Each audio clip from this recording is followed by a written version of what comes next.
네, 이렇게 헌정사 처음으로 현직 대통령이 구속이 됐습니다. 윤석열 대통령은 이제 3평 남짓한 독방으로 이동해 머물게 되는데요. 이후 수사 상황을 임주혜 변호사와 함께 살펴보겠습니다. 어서 오세요. 안녕하십니까? 네, 안녕하세요. 네. 자, 오늘 새벽이었습니다. 헌정사 처음으로 현직 대통령에 대한 구속영장 발부가 됐는데 일단 이 구속영장 발부 소식은 어떻게 보셨습니까? 지난주 정말 긴박하게 돌아갔습니다. 결국 현직 대통령에 대해서 구속영장 청구가 있었고 법원의 판단은 구속영장 발부였습니다. 어제 구속영장 실질심사에 윤석열 대통령이 이제 직접 출석을 해서 40여 분간 구속 사유가 발생하지 않았다. 구속의 필요성이 없다는 부분을 강조한 것으로 전해졌는데요. 법원에서는 증거인멸의 우려가 있다. 이 부분을 좀 높이 평가한 것 같습니다. 이전에 사용하던 휴대폰을 교체했던 그런 지점이라던가 아니면 텔레그램을 탈퇴한 점, 여전히 이 체포 집행 이후에도 수사기관의 어떤 수사 요청에 좀 불응했던 점, 이런 점들이 좀 복합적으로 작용을 했다고 보고요. 그렇기 때문에 결국 법원에서는 구속에 상당한 이유가 있다. 범죄 혐의에 대한 소명 정도가 이미 관련자들, 특히 주요 임무 종사 혐의를 받고 있는 김용현 전 국방부 장관의 경우에도 이미 기소가 되었고 이 범죄 혐의에 대한 소명이 인정되며 구속의 필요성, 도주의 우려나 증거인멸의 우려가 있다. 이 점을 높이 평가했다. 이렇게 볼 수 있고요. 정말 유례가 없는 일입니다. 현직 대통령으로는 정말 최초로 구속이 된 상태이기 때문에 이전에 박근혜 전 대통령이나 이명박 전 대통령 같은 경우에는 이미 임기가 만료되고 나서 구속이 된다거나 아니면 적어도 탄핵 심판 이후에 구속이 되어서 전직 대통령 신분이었거든요.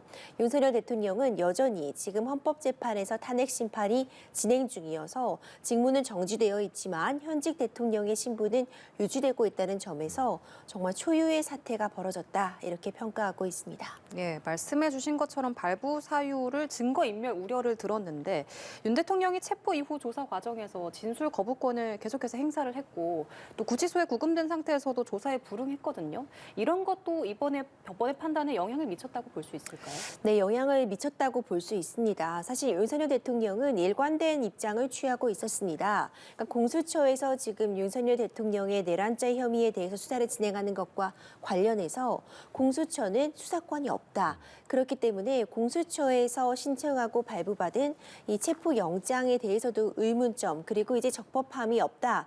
이런 부분들을 강조해 왔거든요. 네. 이제 그런 측면에서 할 수 있는 모든 이의제기 절차는 다 거쳤다고 볼 수 있습니다. 서부지방법원에다가 이 체포영장 발부에 대한 이의 신청을 했지만 기각이 됐고 이후에 이제 체포영장이 두 번째로 발부가 되었고 이에 대해서도 결국 체포가 집행된 이후에 체포적부심은 이번에는 서울중앙지법에다가 냈지만 예. 서울중앙지법에서도 이 체포적부심에 대해서 기각을 했습니다. 이제 이런 과정을 보자면 계속해서 수사기관의 수사에 의문점을 제시하고 이제 이의 제기를 제기하고 이런 부분을 확인할 수 있었는데 물론 피의자의 방어권을 보장하는 측면에서 법에 정해진 절차에 따라서 이의 신청을 제기하고 이에 불복하는 것은 어떤 문제도 없다고 볼 수 있습니다. 이것은 법치국가 테두리 안에서 당연히 지낼 수 있는 그런 부분인데 다만 이 구속영장 발부 사유와 관련해서 보자면 체포영장이 집행이 되었고 공수처에서 수사를 진행하고 있는데 일단 첫날 조사에만 응했고요. 첫 조사에서도 사실상 묵비권, 그러니까 진술 거부권을 행사함으로써 유의미한 조사가 이루어지지 못했다는 점, 그리고 이후의 조사에는 이제 불응하고 있다는 점, 이런 부분들이 결국 현직 대통령이라는 신분 때문에 도주의 우려는 없다고 볼 수도 있겠지만 이런 부분들이 결국 도주한 것과 유사하게 수사기관의 수사에 제대로 응하고 있지 않다, 협조하고 있지 않다 이런 부분으로서 작용을 해서 구속영장 발부된 그런 요인 중에 하나라고 평가할 수 있을 것 같습니다. 네, 윤 대통령 측의 주장을 보면은 이 비상계엄 선포 행위가 사법적 평가 대상이 될 수 없다 이런 주장이거든요. 이 주장은 어떻게 해석하십니까? 그렇죠. 이제 12.3 비상계엄 선포가 고도의 정치적인 행위다, 그러니까 통치 행위다 이런 논리를 펴고 있었습니다. 이 비상계엄 선포라는 것이 헌법에 정해진 대통령의 권리임은 맞습니다. 정해진 요건에 따라서 지금 이제 위기 상황, 국가 위기 상황이라고 판단이 된다면 대통령이 비상계엄을 선포할 수 있는 부분이 맞기 때문에 윤석열 대통령 대통령 입장에서는 방어권을 이제 행사하는 방어권을 피는 논리로서 이것은 대통령의 권한으로서 행사할 수 있는 것이지 사법부의 판단 대상이 되지 않는다. 이제 일명 이것을 우리가 통치 행위에 해당한다. 통치 행위론이다. 이렇게 얘기를 하는데 사실 법원의 일관된 어떤 입장을 보면은요. 통치 행위가 어떤 고도의 재량권 내지는 대통령이 행사할 수 있는 권한이 넓게 부여된 것은 맞지만 통치 행위 역시도 사법심사의 대상이 된다는 점을 여러 판례에서 거듭 강조하고 있거든요. 네. 그렇기 때문에 사실상 이것이 비상계엄 선포가 통치행위에 해당된다고 하더라도 통치행위일지라도 이것이 헌법과 법률에 위반됨이 없는지 국민의 기본권을 과도하게 제한하는 측면이 없는지 부분은 당연히 사법부의 그 판단 대상 내지는 심사 대상이 되기 때문에 이것이 통치행위이기 때문에 법원의 판단을 받을 수 없다는 주장은 사실상 이 법원에서는 받아들여지기 어려운 부분이 있다는 점을 좀 강조드리고 싶습니다. 예, 법원에서 받아들이기 어려운 점이 있다고 하셨는데 법원이 이번에 윤석열 대통령이 이렇게 통치 행위를 주장했음에도 공수처의 주장에 손을 들어준 건 사안의 중대성도 많이 고려했다고 봐야겠죠. 그렇죠. 사안의 중대성이라고 한다면 일단 구속영장이 발부되는 그 이유, 그 사유는 세 가지가 있습니다. 네. 그러니까 범죄 혐의가 상당 부분 소명이 돼야 될 것. 이것이 사실 첫 단추고요. 그 다음 단계로 이제 구속의 필요성이라고 볼 수 있는 도주의 우려나 증거인멸의 우려 이런 부분들이 고려가 되어서 구속영장이 발부가 되게 되는데 앞서 설명 주신 것처럼 일단 첫 관문이라고 볼 수 있는 범죄 혐의가 상당 부분 소명이 되어야지 구속영장이 발부가 됩니다. 예. 근데 이미 이제 김용현 전 국방부 장관의 경우에도 구속 상태에서 지금 기소가 되었거든요. 공소장의 범죄 혐의 부분에 대해서 굉장히 상세하게 기재가 된 것으로 알려져 있는데 결국 이 내란죄 혐의라고 한다면은 주요 임무 종사자, 단순 가담자가 있고 최종적으로는 이제 내란의 우두머리라고 불리는 이 최종적으로 승인을 내리고 최종적으로 관여한 사람이 함께 문제가 될 수밖에 없는 이 죄 자체의 구조를 보자면 관련자들이 이미 구속 상태에서 수사를 받거나 구속 상태에서 기소가 된 현 상황을 고려한다면 이제 범죄 혐의에 대해서 굉장히 상당 부분 소명이 되었고 이런 부분들이 입증이 되었다. 이런 부분을 법원에서도 인정을 한 것이라고 봅니다. 사실 그 앞에 진행 과정을 봤을 때 한 4시간 50분 정도 심사를 하고 8시간 정도에 걸쳐서 영장을 발부했는데 통상적인 다른 사건에 비교해 봤을 때도 좀 긴 시간 심사를 한 것인지 어떤 편입니까? 네, 이제 구속영장 실질 심사 같은 경우에는 구속영장이 발부되기 전에 적어도 피의자의 입을 통해서 직접 지금 구속 사유가 발생하고 있는 것인지 내지는 피의자가 주장하는 바와 같이 구속이까지는 필요가 없는지를 들어보겠다는 절차거든요. 구속영장 실질 심사는 일단 체포된 피의자의 경우에는 지체 없이 실시한다고 되어 있어서 이번 사안 같은 경우에도 바로 다음 날 이제 오후 2시에 구속영장 실질 심사가 잡혔습니다. 당초의 이제 예상과 입장과는 달리 윤석열 대통령도 직접 출석을 하였기 때문에 적어도 재판부에서 윤석열 대통령의 이야기를 좀 충분히 들어줄 것이다. 이런 부분들이 예측이 가능했습니다. 한 5시간에 조금 못 미치는 4시간 50분 정도 동안 구속영장 실질 심사가 진행이 됐는데요. 먼저 공수처가 이제 구속의 필요성에 대해서 한 1시간이 좀 넘는 시간 동안 이야기를 했고 그 다음에 윤석열 대통령의 변호인단 측에서 구속이 필요하지 않다는 부분을 비슷한 시간 동안 언급을 한 것으로 보이고 40분가량 윤석열 대통령이 직접 이야기를 한 것으로 전해지고 있습니다. 그리고 최후에도 5분 정도 이제 최후 진술을 했는데 사실 4시간 50분이라고 한다면 경우에 따라서는 뭐 7, 8시간의 구속영장 실질 심사가 진행이 되는 경우도 있어서 뭐 길다면 길고 짧다면 짧다고 볼 수도 있었겠지만 양측 모두에게 동일한 시간이 주어졌고 충분히 방어권을 행사할 그런 측면들이 보장이 됐다고 한다면 4시간 50분 정도의 구속영장 실질 심사는 내실 있게 충분히 이루어진 것이다. 이렇게 평가할 수 있을 것 같고요. 신문 종료 후에는 한 8시간 정도를 걸려서 이제 이른 새벽이죠. 예. 3시경에 구속영장이 발부가 되었는데 이 정도의 시간도 통상적인 경우와 비교해 본다면은 일반적인 경우와 다르지 않았다 이렇게 평가할 수 있습니다. 물론 박근혜 전 대통령 같은 경우에는 이제 10시간 정도가 소요되었다 이제 이런 이야기도 나오고 그것은 사안의 어떤 복잡성이라던가 아니면 자료의 첨부의 양 이런 부분에 따라서도 달라질 수 있기 때문에 이 정도라면 이제 적절한 시간 동안 심리가 진행되었다 이렇게 평가할 수 있을 것 같습니다. 네, 지금 말씀해 주신 대로 윤석열 대통령이 직접 출석을 해서 한 40분 정도 발언을 하고 마지막 5분에 또 최종 발언을 했는데 이때 어떤 언급을 했는지 좀 알려진 게 있습니까?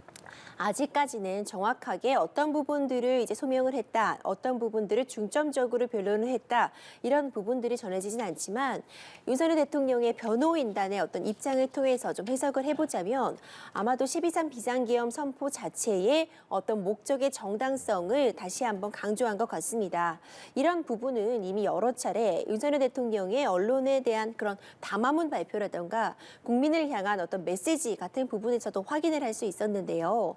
지금 일관된 논리를 취하고 있습니다. 이 12.3 비상계엄 선포는 그 당시에 어떤 줄줄이 탄핵이 되고 있는 그런 국정 운영의 파행적인 부분, 그리고 이제 이 선관위의 불법적인 선거 개입 의혹 이런 부분들 때문에 이런 문제들을 해결하고자 비상계엄을 선포하고 그 이후에 사실 굉장히 단기간에 종료가 되었고 정해진 절차에 따라서 국회에서 해산을 요구하자 해산이 되었기 때문에 비상계엄이 해제가 되었기 때문에 법에 정해진 절차와 방식에 의한 것일 뿐 내란죄가 될 수 없다. 이 입장을 윤석열 대통령은 견지하고 있었고요. 네. 아마도 어제 있었던 구속영장 실질 심사에서도 이 부분을 다시 한번 강조했을 것 같습니다.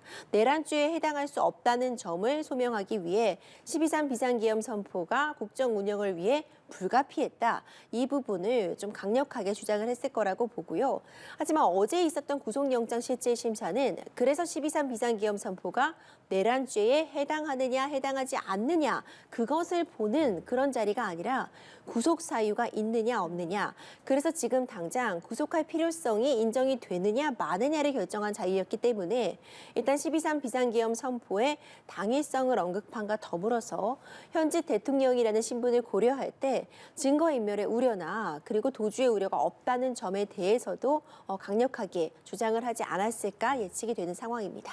예, 구속영장 실질심사 진행 당시에 좀 그 법원 주변 분위기를 살펴보면 법원 주변에 이 윤 대통령의 구속을 반대하는 시위가 격화하면서 한때 뭐 폭력 사태가 발부 이후에 벌어지기도 했고 어제 같은 경우에는 뭐 담을 넘거나 그런 행위들이 발생하면서 40여 명이 현행범으로 체포된 걸로 지금 전해지고 있거든요. 이런 상황에 대해서는 어떻게 보십니까? 정말 굉장히 안타깝고 우려스럽습니다. 사실 어찌 보자면 어느 정도 예견이 가능한 상황이라고도 볼 수 있었던 것이요. 이미 굉장히 이 집회 참여자들도 좀 격양된 상황이었어요. 예. 굉장히 안타까운 상황인데 어쨌든 사법부의 판단이 있었고 이것은 법치국가에서는 사법부의 판단은 결국 최종적으로 갈등을 해결할 때 그 갈등의 해결의 중재자로서 역할을 하는 것이고 또 그 판단을 받아들일 때 법치주의가 유지가 되는 측면이 있거든요.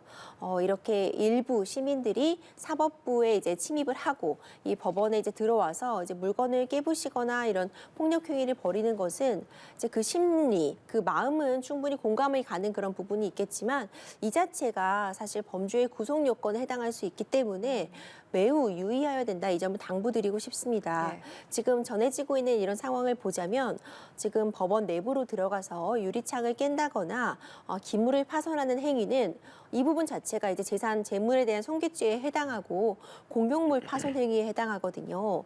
그리고 지금 어쨌든 이 경찰 인력이라던가 공수처 인력이라던가 이런 공무를 집행하는 인원에 대해서 폭력 행위를 행사한다거나 좀 무력을 사용하는 경우에는 이 자체가 다중의 위력, 그러니까 여러 명이 함께 또는 위험한 물건을 휴대하여 특수 공무집행 방해, 공무집행을 방해하는 것에 해당한다면 굉장히 형량도 높게 나올 수 있습니다. 예. 모두 다 징역형이 내려질 수 있는 그 하나 한 가지가 다 중한 범죄로서 다스러지고 있는 그런 상황이라 지금 굉장히 주의할 필요가 있겠다. 그리고 또 무엇보다도 시민들의 안전이 우려되는 상황이어서 이런 부분은 이제 모두가 좀 안전하게 정리가 될 필요가 있겠다. 이렇게 생각을 하고 있습니다. 네, 사실 이런 폭력 사태는 없는 게 없어야 할 일인데 윤 대통령 측이 끊임없이 어떤 사법부에 대한 불신을 주장해 왔기 때문에 이런 부분이 좀 영향을 미쳤다라고도 볼 수 있을까요? 그러니까 방어권을 행사하는 측면에서 정해진 절차와 방식에 따라서 불복 절차를 거치는 것은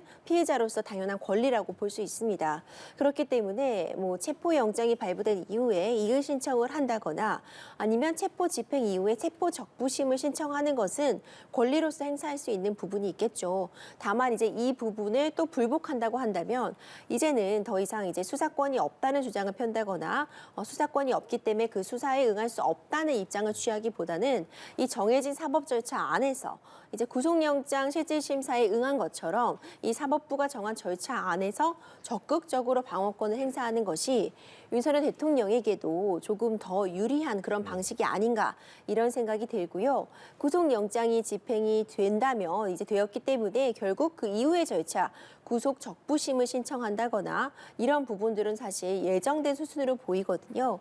이 과정에서 이제 더 이상 수사권이 없기 때문에 응할 수 없다 이런 식으로 이제 임하다가는 결국 구속영장 발부 사태까지 왔기 때문에 네. 앞으로는 이 대응 방식에 있어서도 좀 더 적극적으로 수사기관에 협조를 하고 이 과정, 이 사법부의 어떤 판단에도 적극적으로 좀 이 참여하는 것이 더 유리한 선택이다 이렇게 판단할 가능성도 있어 보입니다. 예, 이제 구인 피의자에서 미결 수용자로 신분이 바뀌면서 윤 대통령에 대한 처우도 좀 달라진다고 들었습니다. 앞으로 윤 대통령이 어떠한 절차들을 거치게 될까요?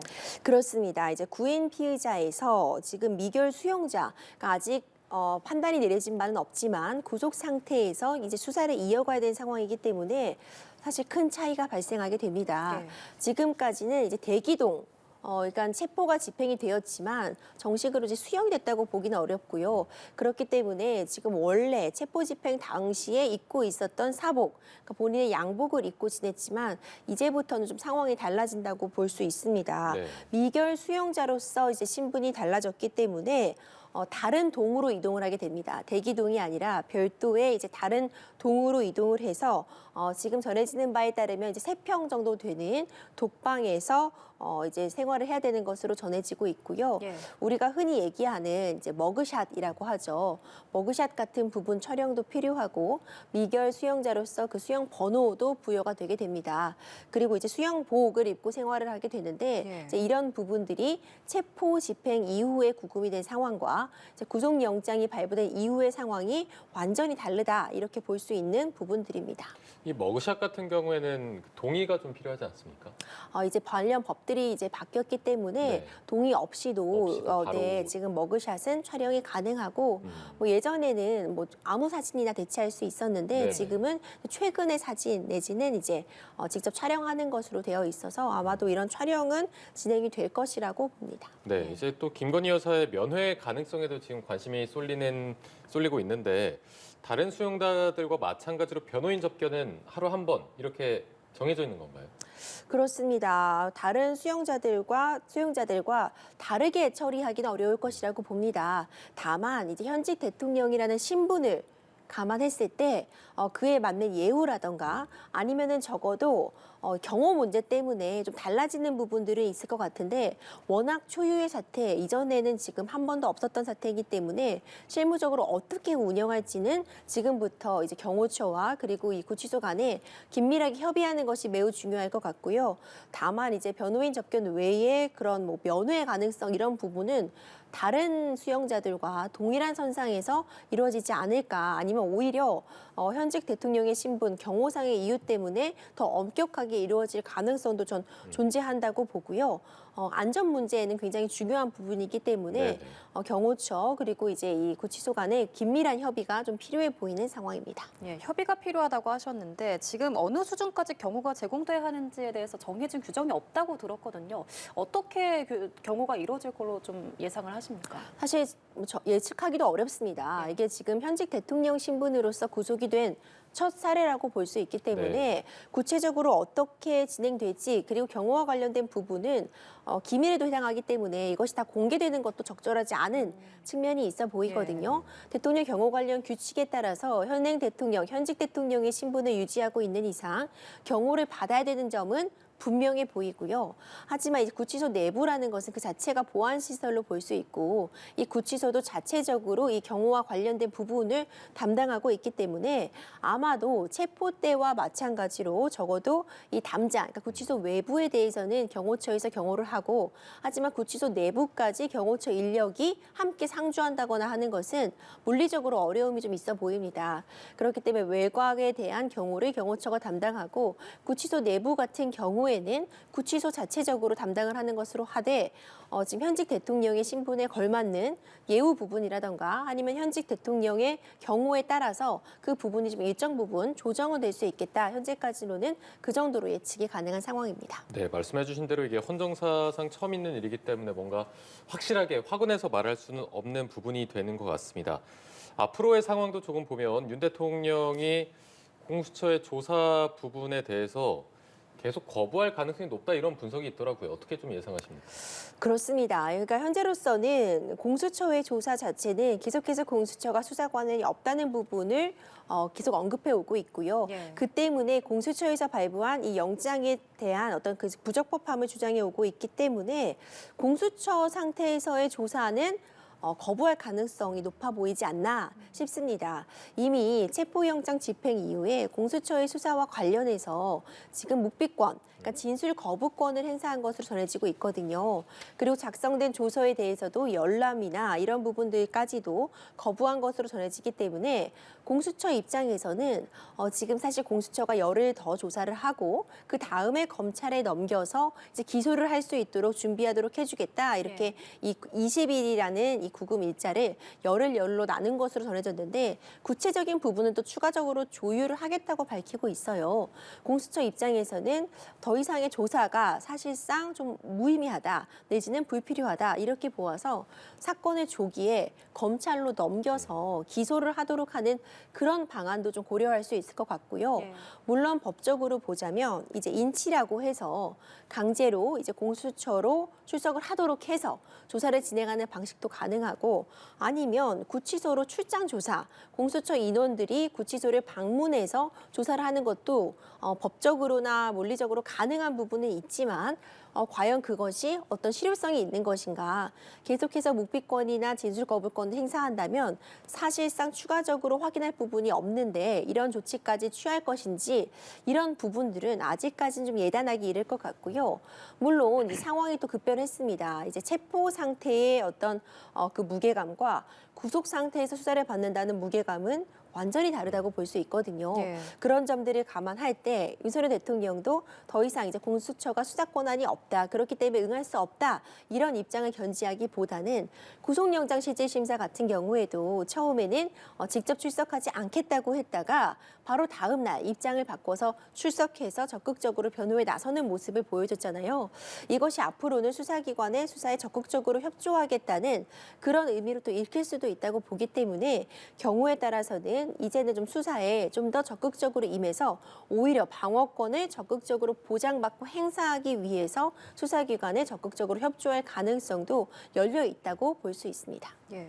그리고 앞으로 공수처와 경찰이 대통령실 내 비화폰 서버 기록을 확보하는 압수수색에 나설지도 좀 관심이 가는 부분인데 그동안에는 경호처가 거부해 왔거든요. 그런데 지금 체포영장도 어쨌든 집행이 됐고 또 구속영장도 나온 만큼 압수수색을 재시도한다면 경호처가 협조를 할 거라고 보시는지요? 일단 경호처의 김성훈 경호차장의 경우에도 구속영장이 지금 발부가 된 상태죠. 네. 이제 이런 부분들을 감안해 본다면은 경호처도 그러니까 이전보다는 조금 더 유화된 제스처를 취할 수밖에 없는 부분들은 인정이 될 수 있을 것 같습니다. 하지만 여전히 형사소송법 110조, 111조 규정은 존재하고 있는 상황이라 군사상 기밀, 공무상 기밀에 해당하는 그런 대상에 대해서 이제 압수수색을 하려고 할 때에는 책임자의 승인을 얻어야 된다는 그 조항은 여전히 살아 있거든요. 물론 지금 대통령 관저라던가 이런 기록물이 굉장히 높은 기밀성, 보안성이 유지돼야 되는 부분은 분명한 것 같습니다. 이런 부분들 때문에 이전에 대통령 관저에 대한 압수수색은 단행되지 못했지만 이미 구속영장, 그러니까 대통령에 대한 구속영장이 발부가 되었고 구속 상태 조사를 이어가는 과정에서 아마 변호인단도 여러 가지 좀 생각을 할 것 같습니다. 계속해서 이제 거부를 하는 것이 광전이 유리한 것인가 아니면 어느 정도 수사기관에 협조를 하고 오히려 12.3 비상계엄 선포가 문제가 없었다는 점을 적극적으로 자료를 제출함으로써 입증하는 것이 나을 것인가 이런 부분에 따른 그런 계산은 좀 이루어질 것이라고 보고요. 경호처의 거부 부분은 아직 사실 예단하기는 어려울 것 같습니다. 여전히 경호 업무는 지금 윤석열 대통령에 대해서 경호 업무가 진행돼야 되는 상황이고 경호처가 대통령 관저에 대한 경호를 진행하는 것은 그 본연의 업무이기 때문에 책임자가 어떤 판단을 내릴지는 아마도 윤석열 대통령의 변호인단과도 상의를 하고 수사기관과도 경호처가 지금 윤석열 대통령의 경호를 어떻게 진행할지를 협조하는 것처럼 이런 부분도 좀 더 긴밀하게 대화가 오갈 것이다 이렇게 정리하고 있습니다. 네. 자, 이제 윤 대통령에 대해서 최장 20일의 구속 수사가 이뤄질 텐데 앞서 말씀해 주셨지만 공수처는 수사권, 기소권이 또 없기 때문에 글쎄요, 이제 검찰과 나눠서 이 20일이라는 시간을 쓰게 될 텐데 검찰과 공수처 아까 말씀해 주신 대로 공수처가 검찰에 조기 이첩하게 되면 각각 어떤 식으로 수사를 진행하게 됩니까?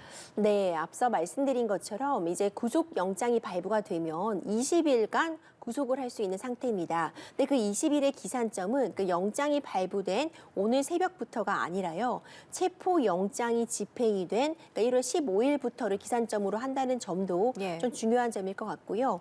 물론 그 가운데 체포 적부심이 신청이 되어서 잠시 그 기간이 멈추었다가 다시 기산된 그런 측면이 있습니다. 그런데 이제 최장 20일의 구속 수사가 이제 진행이 되는 건데 이것을 지금 공수처와 검찰이 어떻게 나눌지는 법에 명확하게 정해진 바는 없습니다. 일단 20일이 구속수사 기간을 최장으로 한다는 부분은 양측이 합의를 이룬 것이고요. 네. 이와 관련해서 먼저 공수처가 윤석열 대통령의 내란 혐의에 대해서 적어도 이제 수사권을 갖고 있다는 점을 여러 차례 법원으로부터 확인을 받았다고는 해도 기소할 수 있는 권한이 없음은 법문으로 보자면은 좀 명백해 보입니다. 이 기소할 수 있는 권한이 없다면 결국 기소는 다시 검찰에서 해야 되는 것인데 그 검찰에서 기소를 한다는 의미는 기소를 위해서 공소장을 작성하고 관련 준비를 하는 것이 필요하거든요. 그렇기 때문에 이 20일의 구속수사 기간을 공수처에서 모두 다 조사를 위해 쓴다면 검찰에 기소할 시간을 빼앗는 것이 되어서 적절히 나누는 그런 부분이 필요합니다. 지금 열흘 정도를 공수처가 수사를 하고 열흘 정도는 검찰로 넘겨서 공소장을 작성할 시간을 주겠다. 이렇게 지금 입장을 밝히고 있는 것인데 앞서 말씀드린 것처럼 이 조사 진행에 따라서 공수처가 검찰에 좀 더 빠르게 조기에 넘길 가능성도 전 있어 보이거든요. 더 이상 수사가 이제 불필요하다고 판단을 했다거나 사실상 체포영장 집행 이후에 윤석열 대통령은 묵비권을 행사했기 때문에 이 체포 이후에 어떤 추가적으로 유의미한 조사가 대면으로 이루어졌다고 보이진 않습니다. 그럼에도 불구하고 구속영장이 150쪽 분량으로 굉장히 범죄 혐의점에 대해서 상세하게 좀 기재를 하고 청구를 하였다. 이런 이야기가 전해지고 있고 결과적으로 영장이 발부되었기 때문에 구속영장의 그 발부 사유가 상당 부분 범죄 혐의가 지금 소명이 되고 있다고 판단이 된다면 공수처 입장에서도 더 이상 뭔가 더 추가적으로 수사를 무리하게 진행하기보다는 검찰로 조기에 좀 사건을 이첩을 해서 충실하게 공소를 제기할 수 있도록 공소장을 작성할 수 있는 그런 시간을 줄 가능성도 전 있다고 봅니다. 근데 이제 어떻게 구체적으로 이 기간을 나눌지라던가 아니면 어디까지 조사를 하고 넘길지 이런 부분은 여전까지는 좀 미정으로 보이기 때문에 앞으로 있을 공수처의 브리핑이라던가 이런 부분들을 좀 확인할 측면이 있을 것 같습니다. 오늘 오전 10시에 이제 공수처 브리핑이 예정돼 있는데 말씀하신 대로 이제 공수처에서 사건을 검찰에 넘겨받게 되면 검찰에서 기소를 하게 되는 거잖아요. 제가 알기로는 구속영장이 발부됐다고 하더라도 뭐 사안에 따라서는 불구속 기소를 할 수도 있는 걸로 알고 있거든요. 그거에 대한 가능성은 어떻게 보십니까? 일단 어제는 구속영장 실질심사에서 판단을 받은 부분은요. 그러니까 이것이 구속이 필요하냐 필요하지 않느냐에 대한 부분만 판단한 것이지 예. 이 내란죄나 직권남용 혐의에 대해서 이것이 죄가 있다 없다를 판단한 것이 아니라는 점을 잘 알 필요가 있습니다. 그러니까 구속영장이 발부가 되었지만 여전히 내란죄나 직권남용 혐의에 대해서는 구체적으로 판단받은 바가 없습니다. 하지만 구속영장이 발부가 되었다는 건 적어도 범죄 혐의점에 대해서 어느 정도 소명이 되었다는 것을 의미하기 때문에 구속영장이 발부되지 않은 것보다는 당연히 윤석열 대통령에게 지금 불이익한 상황이다 이렇게 평가할 수 있고 이 재판 앞으로 수사 과정을 이 구인이 된 상태에서 구속이 된 상태에서 받을 것이냐 구속이 되지 않은 상태에서 받는 것이냐는 정말 큰 차이를 가져옵니다. 예. 방어권의 행사 측면에서 정말 큰 차이를 가져오기 때문에 적어도 이제 구속영장이 청구가 되고 발부가 되었다는 것은 방어권의 제약을 받을 수 있음이 명백해 보인다 이렇게 평가를 할 수 있을 것 같고요. 다만 어떻게 기소를 할지 그 부분에 대해서는 차이가 발생은 할 수 있겠지만 검찰에서 사실 기소는 좀 예정된 수순이다 이렇게 보이는 상황입니다. 공수처에서 이미 구속영장이 발부가 되었다는 건 당연히 기소를 예견하고 있는 상황이거든요. 이제 이런 측면에서 본다면은 구속 상태에서 기소가 될 가능성이 매우 높은 상황이라고 볼 수 있을 것 같고요. 검찰로 이제 이첩이 된 다음에 이제 검찰이 어떻게 이 구속 상태에서 이제 어떻게 기소를 이제 유지할 것인가, 공소장을 작성할 것이냐 이 부분도 좀 지켜볼 필요성이 있을 것 같습니다. 네. 앞으로 윤석열 대통령 측은 어떤 대응 논리를 펼칠 거라고 예상을 하십니까? 일단 일관된 논리를 유지할 것이라고 봅니다. 결국 12.3 비상계엄 선포가 내란죄에 해당할 수 없다. 국헌문란의 목적을 갖고 있지 않으며 이것은 지금 대통령이 헌법상 설치할 수 있는, 행사할 수 있는 권한을 행사한 것에 불과하고 특히 어떤 피해라는 것이 발생하지 않았으며 국회의 해산 요구에 따라서 이 해제 요구에 따라서 해제가 되었기 때문에 법에 정한 절차와 방식에 따랐기 때문에 내란죄에 해당할 수 없다. 이 점을 다시 한번 강조할 것이라고 보고요. 예. 다만 이제 관련자들을 통해 나온 진술들을 어떻게 이제 이 부분을 방어할 것이냐가 좀 쟁점이 될 수 있을 것 같습니다. 지금 김용현 전 국방부 장관, 조지호 전 경찰청장 등 관련자들이 줄줄이 수사를 받고 있고 여러 가지 진술들이 나왔습니다. 하지만 이 12.3 비상계엄 선포와 관련해서 가장 문제가 된다고 볼 수 있는 부분들, 정말 국회를 무력으로 진압하려 하는가, 일부 인사들에 대해서 체포를 지시한 바가 있는가, 두 번, 세 번 비상계엄을 계속해서 선포하면 된다고 얘기한 부분이 있는가, 선관위에 대해서 불법적으로 장악하려고 한 그런 부분이 있는가 이런 부분들이 사실 내란죄가 인정될지 말지를 결정하는 굉장히 중요한 부분들이라고 보이거든요. 네. 근데 이와 관련해서 윤석열 대통령의 구체적인 지시가 있었다는 진술들을 지금 내란의 주요 업무 종사자들이나 아니면 단순 가담자들이 이런 진술이 있었다 이런 부분들이 좀 전해지고 있어서 윤석열 대통령이 과연 이런 부분들 이 관련자들의 진술 지시가 있었다는 부분들을 어떻게 방어할지 이런 부분들이 굉장히 쟁점이 될 것 같고 기본적인 논리는 유지가 된다고 봅니다. 그러니까 12.3 비상계엄 선포는 어떤 목적의 정당성이 있었다는 부분, 법에 정한 절차와 방식에 따라서 일어났다는 부분을 강조하면서 한편으로는 윤석열 대통령이 이런 무리한 지시, 헌법과 법률에 위배될 수 있는 그런 부분들의 지시를 했다는 그런 진술들을 어떻게 방어할지가 앞으로 수사기관의 수사에서 응하면서 윤석열 대통령의 변호인단이 고심할 부분이라고 봅니다. 예, 사실 윤 대통령 측이 그동안 수사 과정마다 이의 신청을 계속 해왔거든요. 그래서 이번에는 구속 적부심이나 구속 집행 정지, 또 보석 이걸 신청할 수 있다 이런 전망도 나오는데 어떻게 보시나요? 네, 일단 구속 적부심은 이미 구속이 된다면 신청을 하겠다는 것도 변호인단 측에서 좀 밝힌 측면이 있었습니다. 예. 그렇기 때문에 이런 부분들은 정해진 수순으로 보입니다. 일단 구속 적부심도 당연히 이제 구속된 상태에서 정해볼 수 있는 이의 제기를 해볼 수 있는 절차이기 때문에 구속 적부심도 이제 신청을 할 것이 예견이 되고요. 그 이후의 절차들 경우에 따라서는 구속이 지금 집행을 정지할 필요가 있다. 구속 집행 정지나 지금 조지호 경찰청장 같은 경우에도 보석을 신청한 것으로 전해지고 있습니다. 예. 건강상의 이유라던가 이런 부분에 따라서 이 보석금을 내고 보석을 신청할 가능성 이런 부분들은 다 열려 있다고 보이거든요. 윤석열 대통령의 변호인단 측에서도 굉장히 여러 가지 지금 논의들이 오고 가고 있을 것이라고 봅니다. 과연 어떤 방식으로 지금 구속된 상태에서 방어 논리를 펼 것인지 그 과정에서 추가적으로 어떤 부분들을 좀 쟁점화해서 다시 이의제기를 할 수 있을지를 고민하고 있을 것이라고 보고 구속적부심이나 구속집행 정지, 보석 이 모든 카드는 지금 사용 가능하도록 준비를 하고 있는 상황이 아닐까 생각이 됩니다. 네, 일단 지금 상황이 김용현 전 장관 측의 재판이 이미 시작이 됐는데 앞으로 이제 뭐 구속된 장성들의 진술에 따라서 윤 대통령의 심판이 유리하게 진행될 수도 또는 불리하게 진행될 수도 있습니다. 이게 진술이 증거로서 갖는 효력은 어느 정도라고 좀 봐야 되겠습니까?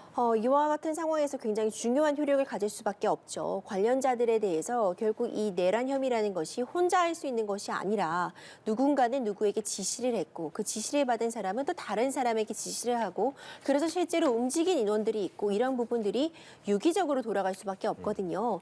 이런 부분들을 감안한다면 윤석열 대통령으로부터 이런 지시를 직접 받았다는 인물들에 대해서 지금 헌법재판소 탄핵 심판에서도 이 핵심 인물들이 지금 증인으로 신청이 되어 채택된 상황이라는 점을 감안한다면 이들의 진술이 갖는 무게감은 상당할 것으로 보이고 다만 진술만으로서 바로 유죄가 인정되는 것이 아니라 그 진술을 뒷받침할 수 있는 다른 사람들의 진술이나 그 진술을 뒷받침할 수 있는 어떤 물증이 있는지 구체적으로 그 진술이 어느 정도 힘을 갖는지는 추가적인 증거에 따라서 그 영향력의 정도는 달라질 수 있으리라고 봅니다. 예, 알겠습니다. 지금까지 임주혜 변호사와 함께 이야기 나눠봤습니다. 오늘 말씀 고맙습니다. 고맙습니다.